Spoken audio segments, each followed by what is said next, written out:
Yeah, I mean here, it's the privileged place to explore.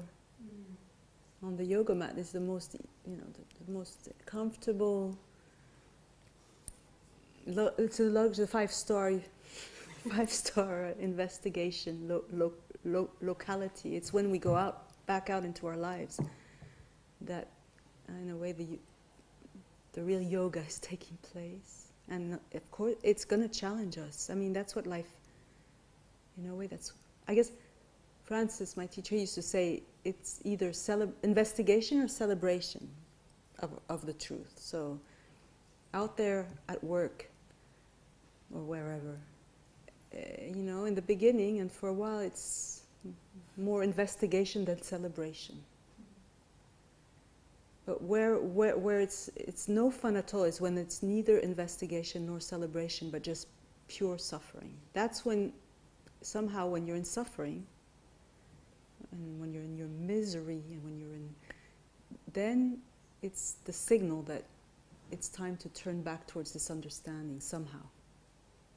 That, at the moment where you realize that you're suffering, that's the moment where you have to remember, okay, I'm mistaking myself here for this separate self, with this story, with this past, with this future, with these ideas, with these beliefs, with this scenario. I'm completely lost in the... So there, if you really catch yourself there, then obviously you have a choice. You can either stay there, but in staying there, you reinforce it, because you're bound to continue to interact within the scenario, to react, to defend, to judge, to do whatever it is that you do to cope as a separate self within this situation. So that's one option, continue to suffer. Or begin to try to begin to investigate, to turn the light, to witness the situation, to challenge this feeling and this belief that I am this separate individual.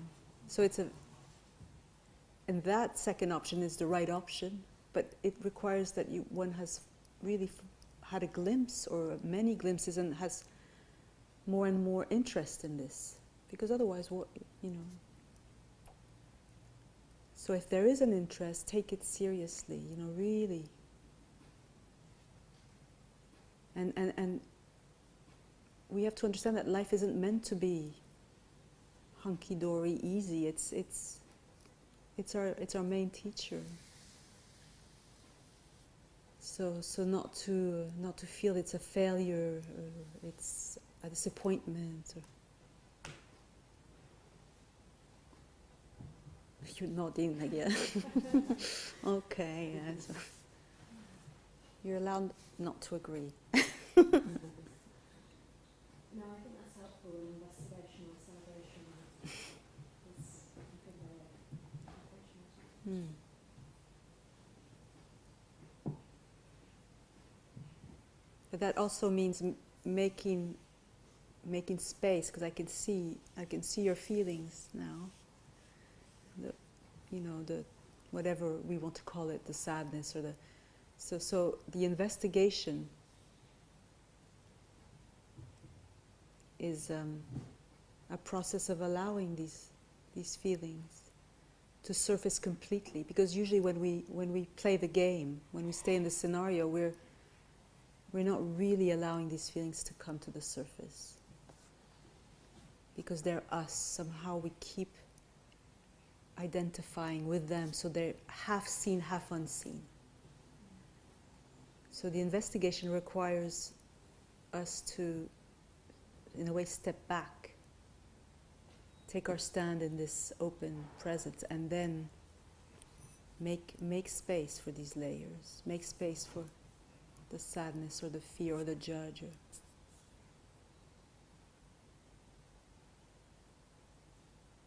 And then it's not over, that's not the end of it, just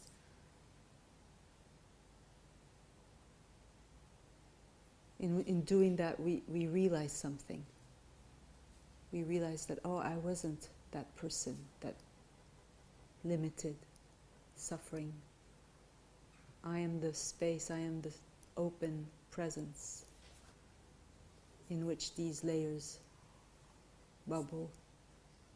But all of that is, it takes a kind of deep interest and commitment and finding the teachings that help us, etc., etc. It's quite a radical shift.